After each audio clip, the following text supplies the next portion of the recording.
nation that continues year after year to spend more money on military defense than on programs of social uplift is approaching spiritual death. The source of all our mistakes is fear. Out of fear, great nations have been acting like cornered beasts, thinking only of survival. Every nation in every region now has a decision to make. Either you are with us or you are with the terrorists.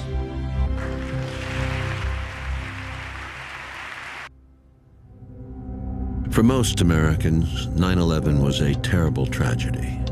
For George Bush and Dick Cheney, it was that plus more. A chance to implement the agenda that their neoconservative allies had been working up for decades. The project for the New American Century's recent report, called Rebuilding America's Defenses, had said the process of transformation is likely to be a long one, absent some catastrophic and catalyzing event, like a new Pearl Harbor.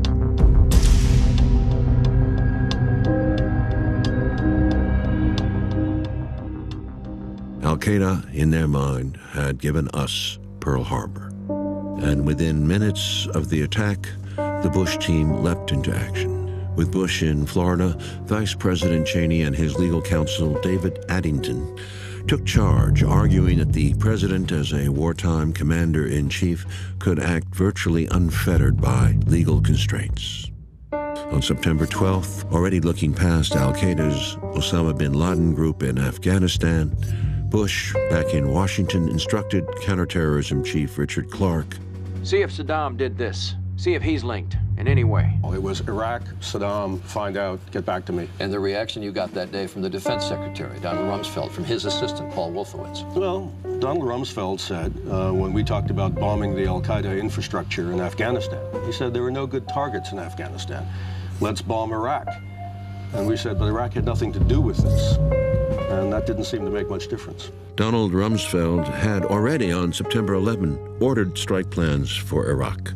Go massive, he said. Sweep it all up, things related and not. Within a matter of days, Bush announced before a joint session of Congress that the United States was embarking on a global war. From this day forward, any nation that continues to harbor or support terrorism will be regarded by the United States as a hostile regime. At home, 1,200 men were quickly arrested and detained. Another 8,000 sought for interrogation, mostly Muslims. Bush rushed a 362-page USA Patriot Act through Congress. Senators had no time to read the bill, let alone debate it. Only Senator Russ Feingold of Wisconsin voted against it, insisting, "Preserving our freedom is one of the main reasons that we are now engaged in this new war on terrorism. We will lose that war without firing a shot if we sacrifice the liberties of the American people." Bush cloaked White House deliberations in an unprecedented veil of secrecy and in 2002 empowered the National Security Agency to conduct warrantless wiretaps and monitor U.S. citizens' emails on a massive scale. Eyes and ears in every room. In violation of legal reviews required by legislation passed in 1978 in reaction to intelligence abuses of the previous decades. The administration barraged the public with constant alerts, heightened security, and a 5-tier system of color-coded warnings. The system was at times being politically manipulated by Rumsfeld and Attorney General John Ashcroft. And in 2005, Tom Ridge, under pressure, felt compelled to resign. Potential terror targets jumped from 160 sites in 2003 to over 300,000 in the next 4 years. Amazingly, Indiana led all states with 8,600 potential targets by 2006. The national database included petting zoos, donut shops, popcorn stands, ice cream parlors, and the Mule Day Parade in Columbia, Tennessee. The unreality of the time continued to heighten. At the start of World War II, Franklin Roosevelt warned, "War costs money. That means taxes and bonds and taxes. It means cutting luxuries and other non-essentials." Bush, instead, cut taxes on the wealthy and told Americans, fly and enjoy America's great destination spots. Take your families and enjoy life. Ironically, it was arch Cold Warrior Zbigniew Brzezinski who, in 2007, decried Bush's 5 years of almost continuous national brainwashing.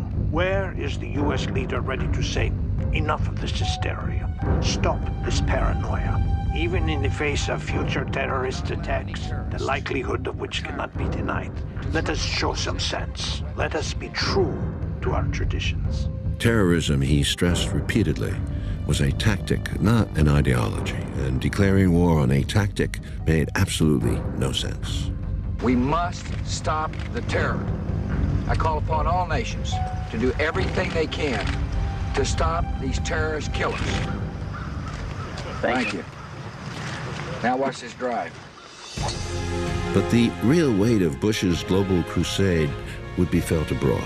Less than a month after the terrorist attacks, the U.S. invaded Afghanistan, ostensibly to destroy some of the same Islamic fanatics the U.S. had helped arm and train to defeat the Soviets 2 decades earlier.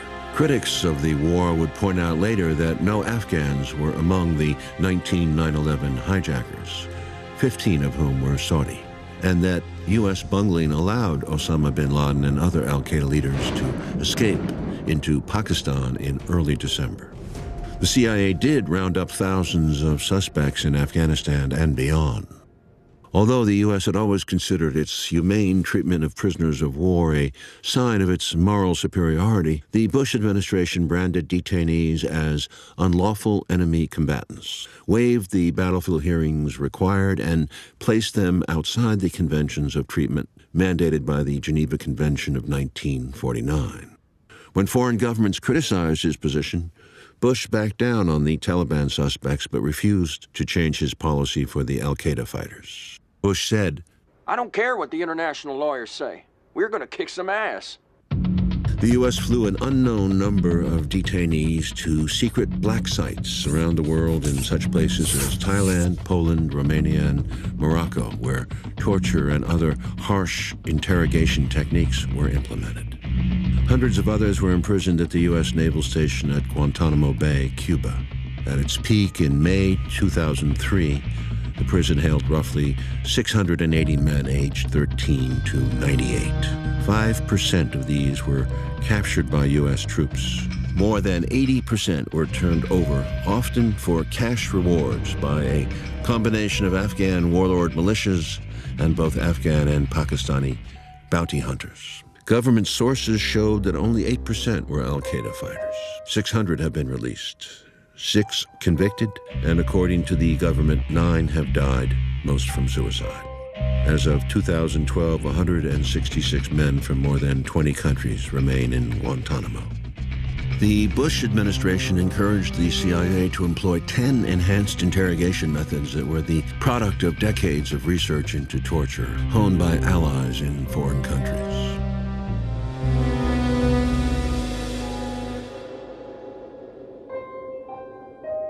In February 2004, Major General Antonio Taguba reported that his investigation had turned up numerous instances of sadistic, blatant, and wanton criminal abuses at Abu Ghraib prison in Iraq. There is no longer any doubt as to whether the current administration has committed war crimes.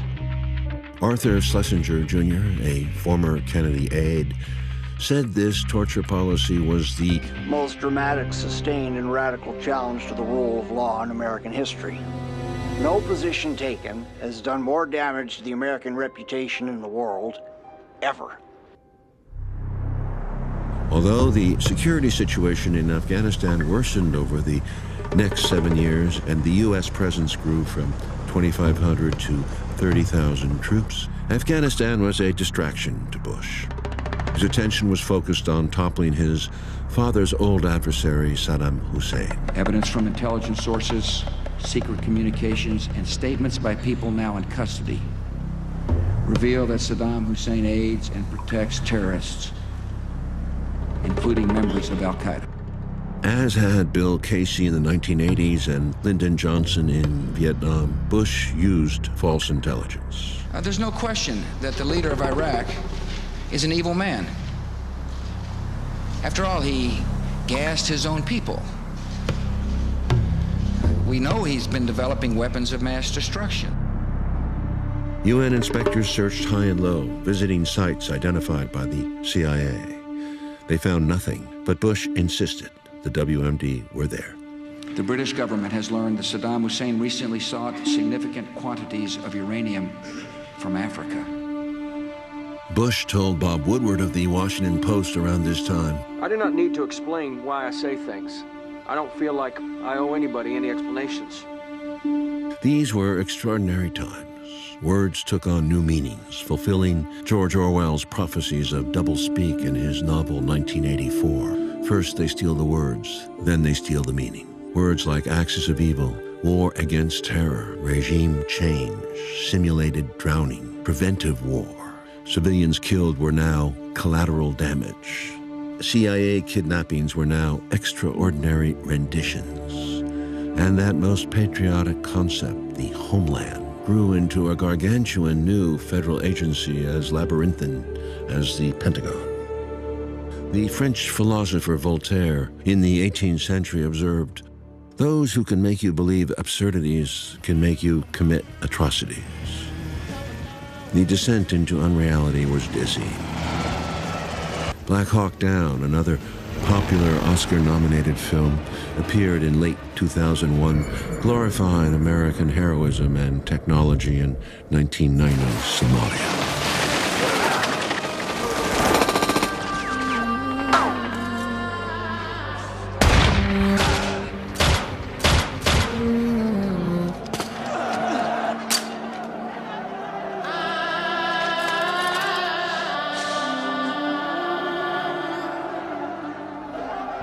Through technology, video games became more and more lifelike.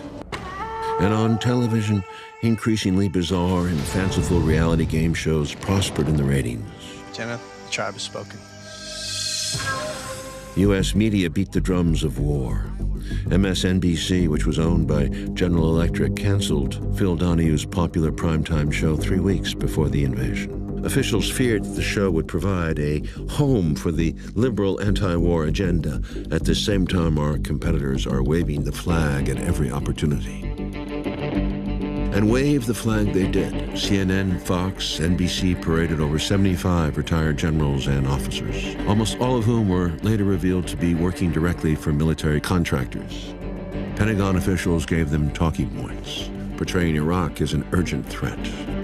Major newspapers and magazines, including the New York Times, advanced the same message. One Bush insider told journalist Ron Suskind that Suskind represented the reality-based community. But that's not the way the world works anymore. We're an empire now, and when we act, we create our own reality. When France, Germany, and Russia, as well as most of the Security Council, refused to support the U.S. position, Bush was furious and Rumsfeld sneered. You're thinking of Europe as Germany and France. I don't. I think that's old Europe. French fries in the congressional cafeteria were renamed Freedom Fries, just as sauerkraut became Liberty Cabbage during World War I. Bush laid out his new strategy in a speech to the cadets at West Point in June 2002. We must take the battle to the enemy, disrupt his plans, and confront the worst threats before they emerge. The U.S. would act unilaterally and preemptively to overthrow any government deemed a threat to U.S. security. Cheney had declared, if there's a 1% chance that Pakistani scientists are helping al-Qaeda build or develop a nuclear weapon, we have to treat it as a certainty in terms of our response. In the world we have entered, the only path to safety is the path of action, and this nation will act. 60 countries made it onto Bush's potential hit list, with Bush calling for a moral crusade, saying that the United States must defend liberty and justice because these principles are right and true for all people everywhere. Moral truth is the same in every culture, in every time. and in every place. It was a bold statement of American exceptionalism. Bruce Bartlett, who served in both the Reagan and first Bush administrations, explained, "This is why George W. Bush is so clear-eyed about Al-Qaeda and the Islamic fundamentalist enemy. He understands them because he's just like them. He truly believes he's on a mission from God. The whole thing about faith is to believe things for where there's no empirical evidence." I have a sense of calm, knowing that the Bible's admonition, "Thy will be done," is life's guide. In early October 2002, Congress empowered Bush to go to war against Iraq on his own authority whenever he deemed it appropriate, using whatever means, including nuclear weapons, he felt necessary. The resolution drew a direct connection between Iraq and al-Qaeda. Among those authorizing this were Senators John Kerry and Hillary Clinton. This would cost both of them dearly in their runs for president. Not all were fooled. Escalating this war and expanding this war does nothing in terms of our national security. It puts us more at risk. Iraq was not a haven for terrorists as it is now. Again, Iraq, Saddam Hussein, and al-Qaeda, there was no connection, and we have to dispel that notion so the American people know the truth. Millions of protesters hit the streets around the world. 3 million in Rome, 1 million in London, hundreds of thousands in New York. Time magazine surveyed several 100,000 Europeans. 84% thought the United States the greatest threat to peace. 8% thought Iraq was. Bush sent Secretary of State Colin Powell, the most respected member of his administration, before the United Nations to make a case for war. He told Powell, "Maybe they'll believe you." Saddam Hussein is determined to get his hands on a nuclear bomb. Powell spoke for 75 minutes. It was a thoroughly shameful performance, promoting false intelligence that Powell later called a low point in his career. But the speech, although it fell flat overseas, had the desired impact on U.S. public opinion. Support for the war jumped from 50% to 63%. The Washington Post pronounced the evidence on WMD irrefutable. The U.S., without a Security Council resolution, was moving inexorably towards war. The truth was even darker. For Bush, Iraq was only the appetizer. After devouring Iraq, the neocons had their eyes set on the main course. Pentagon officials foresaw a 5-year campaign with a total of 7 targeted countries, beginning with Iraq, Syria, Lebanon, Libya, Somalia, Sudan, and the biggest prize of all, Iran. It would be a war to remake the world, the neoconservative way. Talk of empire abounded. The New York Times Sunday magazine cover for January 5, 2003 read, "American Empire. Get used to it." Bush clearly was a man with a boldness of vision. He'd always exhibited an outlaw side as a younger man. Now he would outdo his towering father by going beyond the laws of nations. The 8-year war became the debacle critics predicted. Iraqi society was rent asunder. Like Vietnam, it warped America, polarizing it even further as costs and casualties mounted on all sides. Yet remarkably, Bush won the 2004 election with a naked appeal to even more fervent patriotism. By 2008, when Bush left office with the most dismal poll rating since Harry Truman, he had not only thoroughly mismanaged 2 wars, as well as the federal relief efforts for New Orleans in the aftermath of Hurricane Katrina, but most importantly, in the eyes of the public, he mismanaged the economy of the country, which nearly collapsed in 2008 and ensured the presidency to the Democrats. His successor, Barack Hussein Obama, child of a black Kenyan father and a white Kansas mother who was raised in Indonesia and Hawaii, became at 47 President of the United States, evoking great hopes for change. His words and demeanor attested to the other side of America, constitutional, humanist, global, environmental. Obama had spoken out strongly against the Iraq War. What I do oppose is a dumb war. Financed by the internet's multitude of small contributors, stunned the heavily favored and financed Democratic Party choice, Hillary Clinton, in the primaries. He now confronted an ex-military man, conservative John McCain, in the national election. The wind was at Obama's back. Perhaps not since Roosevelt in the early 1930s was there such populist anger at Wall Street and the unnecessary wars of empire. But then an unexpected thing happened. Obama betrayed his earlier promise and became the first candidate to run in a general election to reject public financing in favor of private financing without limits. McCain, who took the public option, was badly outspent 2-1. In this period, Obama turned quietly to Wall Street funders with deep pockets like J.P. Morgan, Goldman Sachs, and Citigroup, as well as General Electric and other defense contractors, computer giants, and the pharmaceuticals industry, Big Pharma, which reversed years of supporting Republicans, giving Obama 3 times as much as McCain. Few of Obama's supporters complained at the time. His victory in the national election was applauded across the world. A new America was here. Though conservatives would absurdly decry Obama as a socialist, by far the biggest winner in the election turned out to be Wall Street. Obama brought back the same economic team that under Clinton had done so much to deregulate the economy. The New York Times referred to them as a constellation of Reubenites, acolytes of the most powerful Treasury Secretary in decades, Robert Rubin.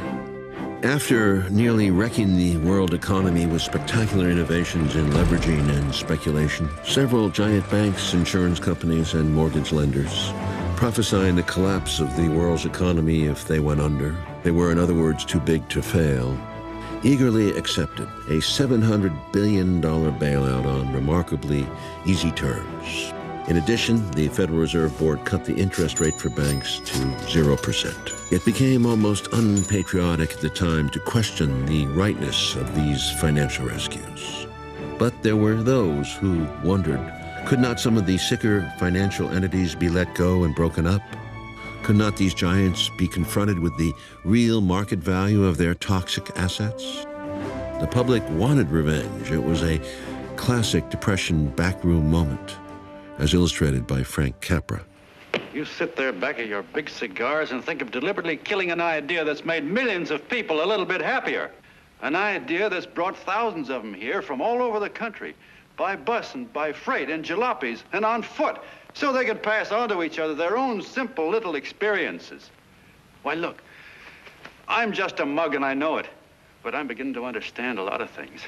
Why, your type's as old as history. If you can't lay your dirty fingers on a decent idea and twist it and squeeze it and stuff it into your own pocket, you slap it down. Like dogs, if you can't eat something, you bury it. Former Federal Reserve Chairman Paul Volcker urged Obama to act. Right now, when you have your chance and their breasts are bared, you need to put a spear through the heart of all these guys on Wall Street that for years have been mostly debt merchants. But it didn't happen. The bailout was forced through a panicked Congress. The media applauded. The Treasury made no immediate demands that bankers make that money available in new loans to businesses or the public, or for that matter, cut their personal compensations. It made no demands that shareholders or bondholders absorb any losses. Taxpayers would fund the bailout alone. The biggest losers over time would be workers, pensioners, older people with savings, homeowners, small businessmen, students with loans, and those especially African Americans who lost their jobs to a surging structural unemployment problem. Many simply lost their tenuous grip on the proverbial American dream of joining the middle class. The myth of upward mobility was shattered. The bankers, or banksters as they were nicknamed during the Great Depression of the 1930s, had talked of voluntary restraint, but received record compensation packages for the next 2 years. Whereas CEOs in Britain and Canada earned 20 times as much as the average worker in 2010, and in Japan 11 times. In the U.S., CEOs made 343 times as much as the average worker. The number of billionaires went from 13 in '85 to $450 in 2008. While the minimum wage stagnated at $5.15 an hour from 1997 to 2007, the poverty rate was higher than at any time since the 1960s. The net worth of the average American family actually dropped almost 40%, from $126,000 in 2007 to $77,000 in 2010. By 2011, the top 1% had more wealth than the bottom 90%. Populist anger boiled over into the Occupy Wall Street movement, a kind of protest not seen since the 1930s. The right-wing Tea Party expressed a different kind of anger fueled by advocacy groups like Americans for Prosperity, largely funded by the conservative billionaire Koch brothers. The confused American public, not knowing who to blame for persisting economic hardship, handed the Republicans a sweeping victory in 2010's midterm elections. But only more gridlock and confusion pervaded Washington. Obama, who'd swept to office amid such euphoria, now walked a fine line, avoiding fatal mistakes, but failing to deliver on hope or change. During the 2008 campaign, the constitutional professor had promised transparency and the rule of law will be the touchstones of this presidency. Yet, in office, he refused to relinquish the expanded powers usurped by the Bush administration. As a passive population continued to consent to being stripped in front of airport screeners, permit eavesdropping on their communications, and pay for vast new security programs. It did not make political sense for Obama to ease this heightened state of alert in the risk that a single terrorist incident would certainly result in renewed media hysteria and a Republican "I told you so" firestorm that could cost him his presidency. Ever in the middle of all this coming at you think maybe one term is enough? The one thing I'm clear about is that I'd rather be a really good one-term president than a mediocre two-term president. Instead of fighting for transparency, however, Obama became a far more effective manager of the national security state. Like Bush, he repeatedly invoked the state secrets privilege in lawsuits involving torture, extraordinary rendition, and illegal NSA eavesdropping. He blocked habeas corpus rights for enemy combatants, preserved military commissions, and authorized without due process the killing of a U.S. citizen in Yemen accused of having ties to al-Qaeda. Obama stunned civil libertarians when he took Bush-era investigations to the next level and began prosecuting government whistleblowers and reporters using the World War I-era Espionage Act. Only 3 cases had been brought in 92 years. Obama initiated 6 cases of dubious merit, most defendants claiming to have exposed unlawful activity in the government. Most prominent was Bradley Manning, an Army intelligence analyst in Iraq who leaked over 260,000 classified diplomatic cables and war reports, as well as videos, distributed by WikiLeaks, a non-profit whistleblower media organization. These revelations of U.S. war crimes in Iraq and Afghanistan and U.S. support for dictatorial regimes in the region proved to be a significant catalyst for the Arab Spring uprisings in Egypt, Tunisia, Yemen, Libya, and Bahrain.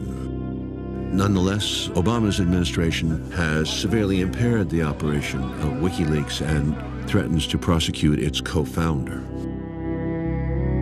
These actions send a clear message to all whistleblowers. Commit war crimes like Bush and Cheney, and you walk free. Expose them, and you risk careers and huge fines. Or, like Manning, you rot in jail. One of the leading defenders of the new standards of conduct, Jack Goldsmith, former head of the Bush Office of Legal Counsel, reassured Cheney and other anxious neocons in an article saying that Obama was like Nixon going to China. The changes he had made are destined to fortify the bulk of the Bush program for the long run. This was a new shadow world. In 2010, the Washington Post called it an alternative geography of the United States, a top-secret America hidden from public view. Almost 1.5 million people had top-security clearances. More than 3,000 government and private security corporations existed. 1.7 billion emails and communications were intercepted and stored every day by the National Security Agency.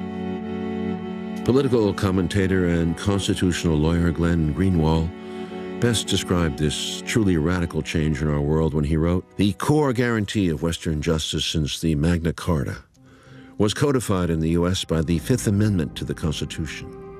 No person shall be deprived of life, liberty, or property without due process of law." He might well have added the Fourth Amendment to the Constitution, the right to privacy and protection against unreasonable search and seizure. Without due process and the right to privacy, each of us is essentially living at the mercy of the surveillance state. All this in the name of stopping a terrorist threat blown wildly out of proportion. Obama's foreign policy seemed more reasonable than Bush's, repudiating the unilateralism and preemption that had so outraged world opinion. But the goal, embracing U.S. global domination, differed little, and even the means were frustratingly similar. In 2011, Bush's former NSA and CIA director, General Michael Hayden, took comfort in the powerful continuity between two vastly different presidents, saying that Americans have found a comfortable center line in what it is they accept their government doing. He called it a practical consensus. His own experience in foreign affairs limited, Obama surrounded himself with hawkish advisors, among them Bush holdover Secretary of Defense Robert Gates, a hardliner from the Bill Casey CIA era of the 80s. Hillary Clinton, as Secretary of State, was equally hawkish. In an early speech, Clinton presented a version of American history steeped in unvarnished triumphalism and historical amnesia. So let me say it clearly. The United States can, must, and will lead in this new century. The Third World War that so many feared never came. And many millions of people were lifted out of poverty and exercised their human rights for the first time. Those were the benefits of a global architecture forged over many years by American leaders from both political parties. It would be difficult to find and ask the millions killed over many decades of American interference in their countries what they thought. The people of Hiroshima and Nagasaki, the Philippines, Central America, Greece, Iran, Brazil, Cuba, Congo, Indonesia, Vietnam, Cambodia, Laos, Chile, East Timor, Iraq, and Afghanistan, among others. In Afghanistan, Obama, calling it a war of necessity, doubled down on Bush. Pressured in late 2009 into sending more troops, he wavered. He was told by a military advisor, "I don't see how you can defy your military chain here," meaning that his high command might resign in protest. CIA Director Leon Panetta told him no Democratic president can go against military advice, especially if he asks for it. So just do it, he recommended. Do what they say. When it came down to his decision, Obama did not show the courage of a John Kennedy. In December, he announced another 30,000 troop increase to reach almost 100,000, about the same number the Soviets had deployed in their disastrous invasion of Afghanistan. He announced the troop increase at West Point, reminding the cadets that the U.S. had invaded Afghanistan because it had provided sanctuary for al-Qaeda. But he neglected to mention that most of the preparations for 9/11 took place not in Afghanistan, but in apartments in Germany and Spain and flight schools in the U.S. Or that only 50 to 100 of al-Qaeda's 300 cadre were actually left in Afghanistan, and that most were now in Pakistan, an ally. That the president waging two wars would receive the Nobel Peace Prize that same month was surreal in the first place. But when the world heard Obama's defense of American unilateralism and preemption, the meaning of the prize had been diminished, as it had by Kissinger 36 years earlier. I believe the United States of America must remain a standard bearer in the conduct of war. That is what makes us different from those whom we fight. Obama feared getting bogged down in Afghanistan as Johnson had in Vietnam. What the backward, dirt-poor, overwhelmingly illiterate Afghans needed was economic aid, education, and social reform. The U.S. spent $110 billion on military programs in 2011, but only $2 billion for sustainable development. With big U.S. money floating around as in Vietnam, corruption reached epic proportions. Mistrust between the supposed NATO and Afghan allies soared. The U.S.-backed President Hamid Karzai announced that he would support Pakistan if it should go to war with the U.S.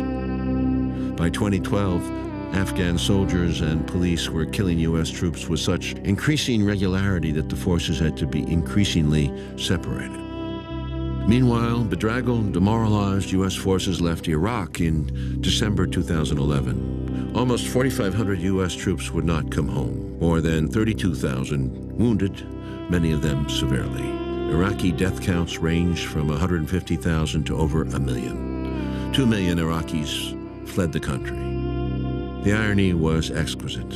In deposing the Sunni Hussein, the United States had turned the new Shiite-dominated Iraq into a valuable ally of Iran, which ended up the war's biggest winner.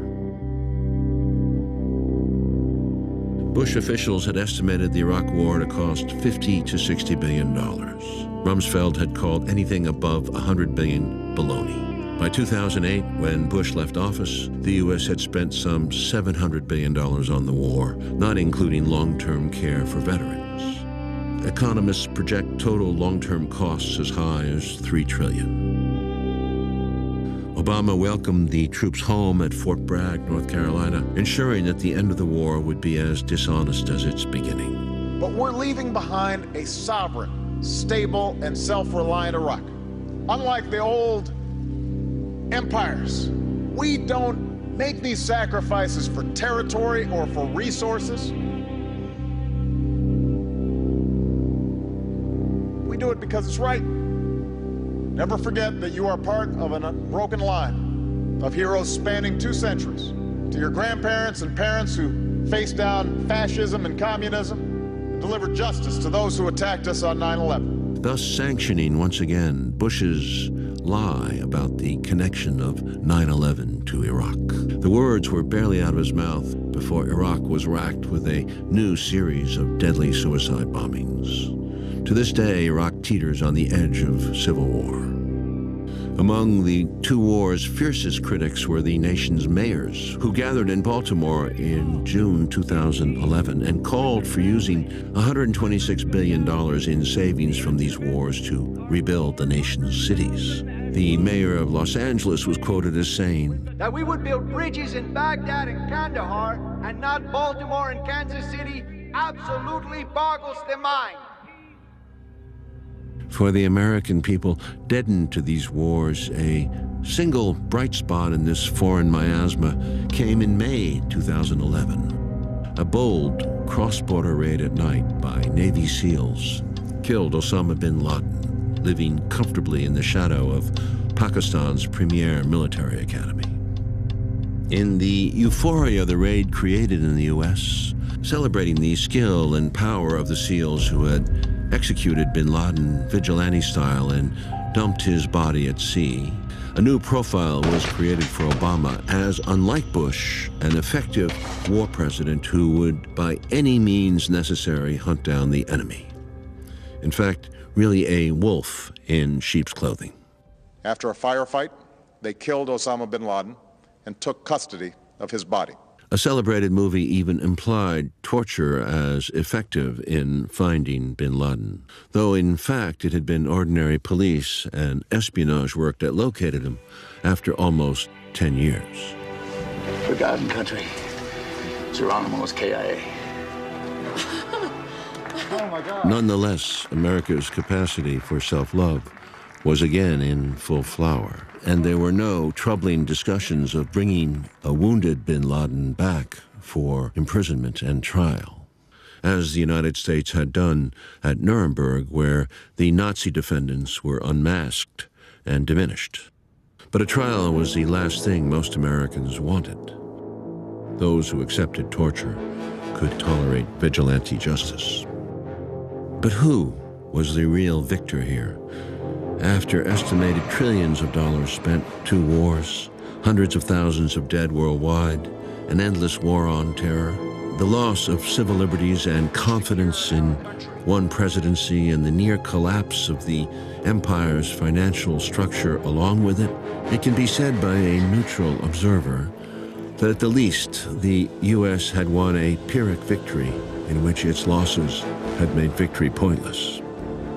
Bin Laden, with his twisted vision of a new caliphate, was dead, but had achieved far more than he ever dreamed. He goaded the largest, most powerful empire in history to reveal its worst nature. And like the Wizard of Oz, it didn't look so great and mighty. Who are you? Oh, I am the great and powerful Wizard of Oz. Bin Laden's martyrdom in the eyes of his followers cemented his place in the history books as a catalyst who weakened and perhaps helped destroy the old world order. Some might call him the Hannibal or Attila of Roman myth, a Robespierre to the old French order, Lenin to Tsarist Russia, even a modern Hitler to the British Empire, which came to its end in his wake. Bin Laden was gone, but what would the United States do now? Still tormented by its demons, it turned its gaze fully to China as a new threat, and persisted in treating Russia as an old one, as well as maintaining Iran, North Korea, and Venezuela as regional threats. Seeking to find a more efficient, leaner form of warfare, Obama in 2012 announced a 14% cut in future infantry strength to be compensated for by an increased emphasis in outer space and cyberspace. First used for surveillance in Vietnam, the drone, when equipped with missiles, was now becoming the modern face of warfare and Obama's weapon of choice. He personally began selecting those on the kill list. Prior to 9/11, the United States had opposed extrajudicial targeted killing by other nations, condemning Israel's targeting of Palestinians. But by 2012, the Air Force and CIA were deploying a 7,000 drone armada, used mostly in Afghanistan, Iraq, and Pakistan. Obama expanded its usage to Yemen in 2009, where there were fewer than 300 militants.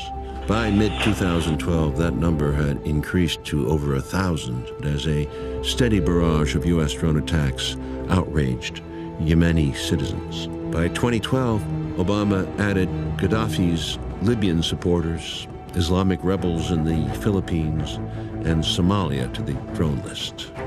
The repercussions of this style of warfare are yet to be experienced. The number of civilian casualties of these attacks are fiercely contested by the U.S. government and several human rights organizations.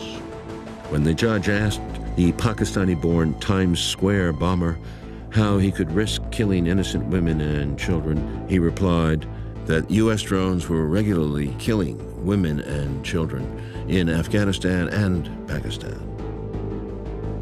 The cat was certainly out of the bag, and by 2012, more than 50 countries, some friendly and some hostile to the U.S., had purchased drones.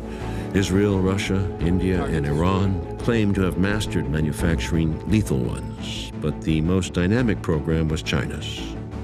As with the nuclear bomb, a new arms race was on. Bush had continued Clinton's expansion of NATO bases closer to Russia, breaking his father's promise to Gorbachev. Obama expanded NATO to Albania and Croatia, and despite abandoning 500 bases in Iraq, the Obama administration, in addition to an estimated 6,000 bases in the U.S., is maintaining close to 1,000 overseas bases that span the globe. The U.S. had, by late 2007, gained a military presence, according to Stanford's Chalmers Johnson, in 151 of 192 UN member nations.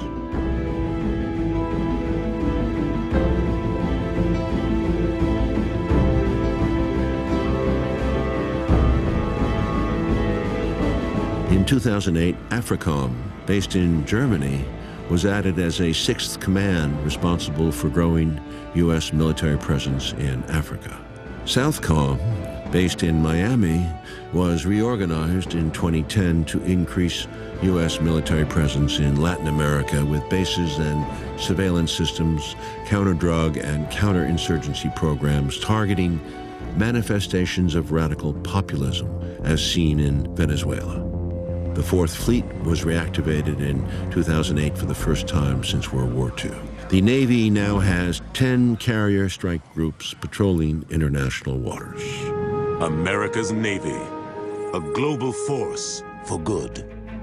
In 2011, the U.S. sold an astonishing 78% of the world's arms. During the Bush years, Pentagon spending more than doubled to $700 billion. Although the real Pentagon budget blurs into secret functions and different departments of government, by 2010, according to the National Priorities Project, the U.S. actually spends an estimated $1.2 trillion out of its $3 trillion annual budget on military, intelligence, and homeland security. A full spectrum dominance of land, sea, air, space, and cyberspace. In November 2011, Secretary of State Clinton threw down the gauntlet on China, writing, "As the war in Iraq winds down and America begins to withdraw its forces from Afghanistan, the United States stands at a pivot point." Calling this America's Pacific Century, she meant a substantially increased military involvement in the Asia-Pacific region to contain China. Beginning with the Opium Wars in the 19th century, China has been humiliated time and again by stronger foes, Britain, Japan, Russia. It fought the U.S. to a standoff in Korea in the early 1950s. China is a proud nation, the world's second largest economy, a hybrid. Part state-owned, part capitalist, it has replaced the U.S. as Asia's main trading partner. But in 1996, Chinese leaders were humiliated again by U.S. nuclear missile rattling during another confrontation over Taiwan. And with its economic interests and shipping lanes to protect, it set out to modernize its military. In 2012, the Pentagon estimated Chinese expenditures of $160 billion. But given the secrecy of the Chinese system, the real budget is unknowable at this time. Although it has only one foreign base, its hard line over disputed oil, gas, and mineral-rich islands and territories in the East and South China Seas have escalated tensions with its regional neighbors. Internally, the government, communist in name only, remains politically backward, determined at any cost to modernize, and brutally willing to stifle dissent where its one-party rule has been questioned. Western democracies, while doing business with China, have condemned these policies to little avail.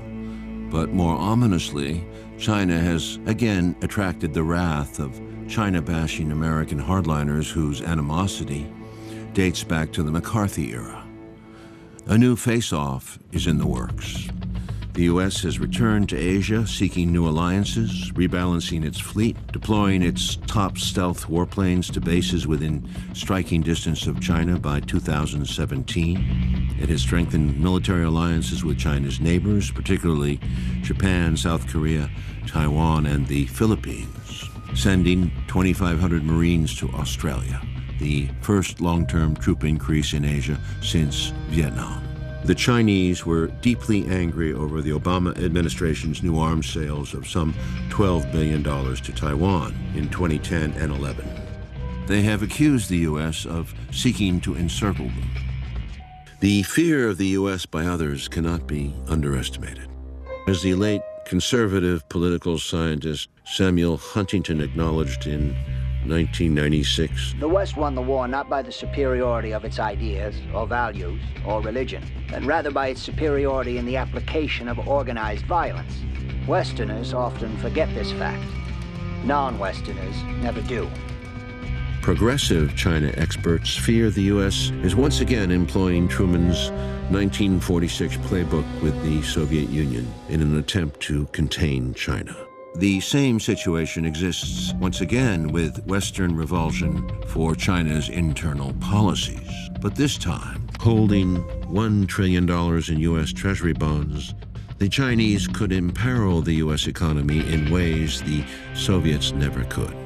Historian Alfred McCoy delineated the real stakes when he wrote, "As early as 2020, the Pentagon hopes to patrol the entire globe ceaselessly, relentlessly, via a triple canopy space shield, reaching from stratosphere to exosphere, driven by drones armed with agile missiles. The triple canopy should be able to blind an entire army by knocking out ground communications, avionics, and naval navigation." But as McCoy cautions, the illusion of technological invincibility and information omniscience has failed arrogant nations in the past, as the fate of Germany in World War II and the U.S. in Vietnam attest.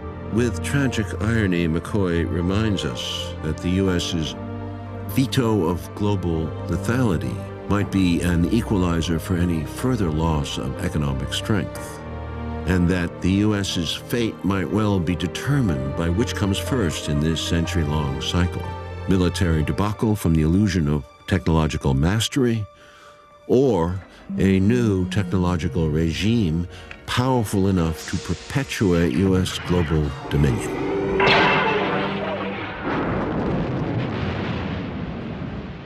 But as a popular series of Star Wars movies shows, a nation dominating the world with its technology will soon become a tyranny. Rise, my friend. That will be hated by those who are tyrannized.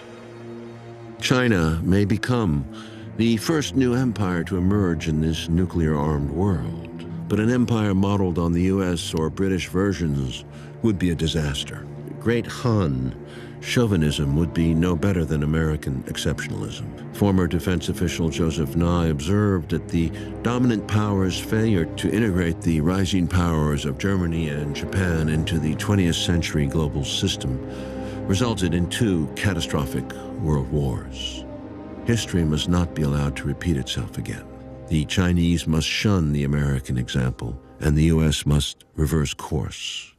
Henry Wallace worried that if the U.S. treated the Soviets so badly when the U.S. was riding high economically and militarily, how would the Soviets treat the U.S. when and if the situation was reversed? It never happened, but this race to the bottom, he understood, would have no winner. As we close out this series, we must ask ourselves humbly, in looking back at the American century, have we acted wisely and humanely in our relations to the rest of the world? A world in which the richest few hundred or 1,000 or a couple thousand have more wealth than the poorest 3 billion? Have we been right to police the globe? Have we been a force for good, for understanding, for peace? We must look in the mirror. Have we perhaps in our self-love become the angels of our own despair? The claims of victory in the Second World War and justification for the atomic bomb dropped on Japan, though aimed at the Soviet Union, were the founding myths of our domination and national security state, and the nation's elites have benefited from that. The bomb has allowed us to win by any means necessary, which makes us, because we win, right, and because we are right, we are therefore good. Under these conditions, there is no morality but our own. As Secretary of State Madeleine Albright said, "But if we have to use force, it is because we are America. We are the indispensable nation. Because we can and have threatened humanity with a bomb, our mistakes are forgiven, and our cruelties justified as benignly motivated aberrations." But domination doesn't last. 5 major empires have collapsed in the lifetime of a person born before World War II: Britain, France, Germany, Japan, and the Soviet Union. 3 more empires earlier in the 20th century: the Russian, Austro-Hungarian, and Ottoman. If history is a barometer, the United States domination will end as well. We wisely resisted becoming a colonial empire and most Americans would deny all imperial pretensions.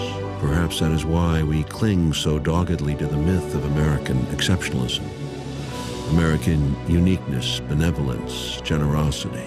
Maybe in that fanciful notion lies the seeds of American redemption, the hope that the United States will live up to that vision which seemed within grasp in 1944 when Wallace almost became president, or 1953 when Stalin died with a new U.S. president in office, or JFK and Khrushchev in 1963, or Bush and Gorbachev in '89, or Obama in 2008. History has shown us the curve of the ball could have broken differently.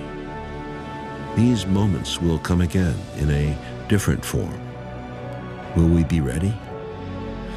I think back to Franklin Roosevelt on the last day of his life, cabling Churchill. I would minimize the Soviet problem as much as possible, because these problems, in one form or another, seem to arise every day, and most of them straighten out. Calming down the situations that occur, letting things happen without overreacting, seeing the world through the eyes of our adversaries. This way lies in sharing in the needs of other countries with true empathy and compassion, trusting a collective will of this planet to survive the coming period, ending the threats of nuclear annihilation and global warming. Can we not surrender our exceptionalism and our arrogance? Can we not cut out the talk of domination? Can we stop appealing to God to bless America over other nations? Hardliners and nationalists will object, but theirs has proven not to be the way. A young woman said to me in the 1970s, we need to feminize this planet. I thought it strange then, but now I realize there's power in love, real power in real love. Let us find a way back to respect the law, not of the jungle, but the law of civilization by which we first came together and put aside our differences to preserve the things that matter. Herodotus wrote in the 5th century before Christ, the first history was written in the hope of preserving from decay the remembrance of what men have been. And for that reason, the history of man is not only one of blood and death, but one also of honor, achievement, kindness, memory, and civilization. There is a way forward by remembering the past. And then we can start, step by step, like a baby reaching for the stars. For in the final analysis, our most basic common link is that we all inhabit this small planet. We all breathe the same air. We all cherish our children's future. And we are all mortal.